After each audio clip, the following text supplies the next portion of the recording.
here to do a little demo today of how to make beautiful nut-free, dairy-free, yeast-free, gluten-free bread. It's so easy to make your own bread at home. So it's basically made all with seeds. I'm going to pop all the seeds and some flour, like as in coconut flour, into a blender with a sharp blade, or if you've got a Vitamix or Thermomix or whatever, you can use anything. I've posted on the Facebook page all the amounts of everything that you need, so I won't go through all that now. I've already measured everything out. This is psyllium husk. So psyllium husk is a gluten-free soluble fibre which is really good for our guts. It actually helps absorb any liquid that's in the gut, kind of turns gelatinous inside, and a bit like a chia seed, it helps us get rid of and process waste. So to make our bread, we've got some psyllium husk. I tend to buy everything in bulk at the health food shop because it's going to be the cheapest way. I think you can find most of this stuff in a supermarket, but I'm guessing it will be very expensive. So my suggestion would be to go to a health food shop and get everything in bulk. And it just means you don't have to go shopping each and every time, because you can store everything at home and make the bread every week without having to go and buy everything from scratch again. So I've got psyllium husk, I've got coconut flour, and you can measure these. I do it by the gram because I've got scales, but you can do it by the cup. And then all of our seeds. So we've got chia seeds, got some sesame seeds. Oh, this is flax seeds. I don't know if you guys have used flax seeds before. They go quite gelatinous as well. I'm actually going to make some flaxseed crackers, which I'll show you guys tomorrow. So I've actually got my flax seeds soaking. I'll soak overnight. I don't know if you can actually see that. And they're kind of like, yeah, see, gooey and gelatinous. But they'll make really nice crackers tomorrow. I've also got some pumpkin seeds and sesame seeds and some sunflower seeds. So pop those all into your blender. We're just going to whisk those up for a couple of minutes. Now, some of you guys, I think Anna, you've tried this, and because you've got a much stronger blender than mine, you can probably whiz it for a little bit less than 10 seconds. It just depends on the texture you like, because if you kind of like it like a flour, then you can whiz it up quite a lot. But I quite like that grainy texture, so the rolls that we had at the workshop, I only whizzed these up for a little while, so I've just got my blender. Excuse the noise for a second.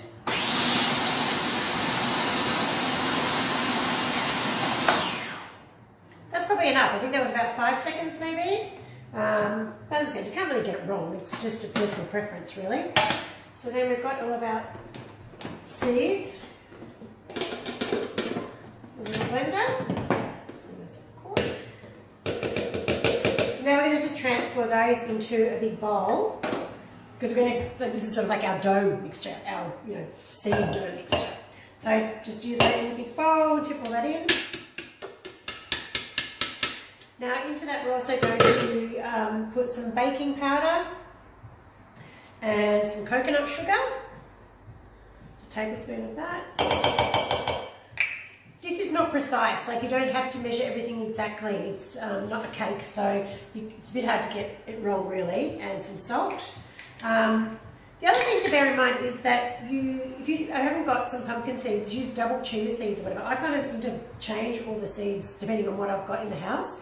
Because if I run out of something, it doesn't mean you can't make the bread. It just means you can use, as I said, if you don't have any flax seeds, use more pumpkin seeds. If you haven't got any pumpkin seeds, use extra sesame seeds. Or you can even just buy a bag of mixed seeds and add up whatever the quantities are and use that instead. So play around with it. So that's all our dry ingredients in the bowl, ready for our liquids. So then I've got a bowl here. Where did I put that?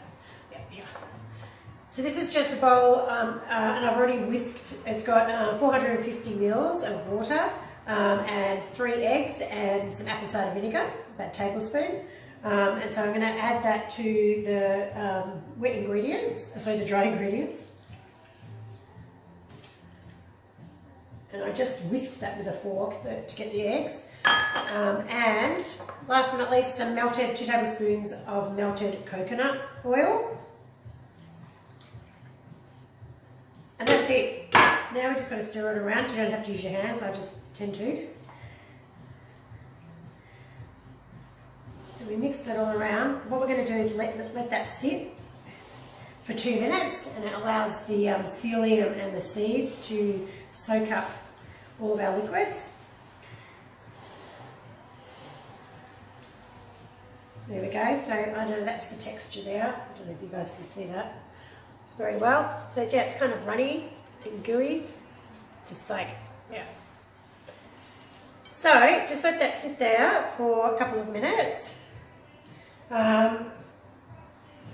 What else was I going to say about that? I've got the oven on preheating to 160 degrees because it's fan forced.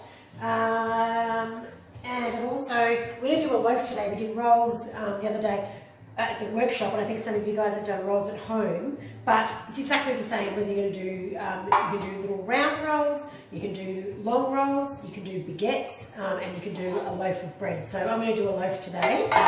So I've just greased that with some coconut oil. So I just got my pastry brush and just, yeah, put coconut oil around there. You can put baking paper in there as well, but I tend to find it doesn't really stick, so that's personal preference. And then we're going to get some coconut flour just to put on the bench, just to knead our mixture. So I'll just grab some coconut flour. Well, it's so easy to do this. It's so easy to do this every weekend, or even during the week. You can do a double batch as well, which is what I did for the workshop. So I just doubled all the measurements, all the ingredients. Okay. And make a double mixture. You can freeze the bread and the rolls, you can keep it in the fridge, you know, it stores well. Alright, so now I'm just going to put this on the bench. Hopefully you guys can see this. Here at my clutter. I'm definitely not a Jamie Oliver. So I can do this, all of you guys can do this as well. So easy. Alrighty, so that's our sort of dough. It doesn't stick together like a normal dough, don't expect that. It's a very different texture, very different consistency, but just kind of give it a little bit of a knead and it will start sticking together. Come back here. Alright, so now if you're going to do that into rolls, you now tear off little bits and make them just into little round rolls and pop that on a baking tray. You can sprinkle these with seeds as well. If you want to put some like pumpkin seeds or sesame seeds or whatever, you can sprinkle that on the top to make it look nice.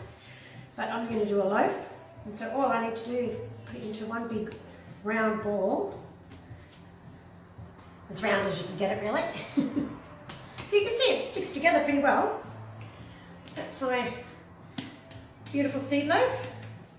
Get my grease tin and just sort of sit it in the middle there and push it down a little bit. Yeah, we can, I'll put all my seeds away. Oh, I've got some mixed seeds there. So you can always just get some mixed seeds and just sort of sprinkle them on the top and make it look all pretty. And there you go, that's going to go in the oven. The bread actually cooks a little bit longer than the rolls. Because the rolls, I think in the recipe, in the post I did to you guys, I said 40 minutes each side. Maybe try 30 minutes, and if you need to put it in for longer, that you can. So make sure they don't burn. And let's see, loaf. So it's an hour and a half total cooking time. So I'll just halfway through, I'll take it out and turn it around to make sure it cooks evenly. So I'll put that in the oven now, and when it comes out, I'll show you guys. Hopefully it works. So lovely. Okay.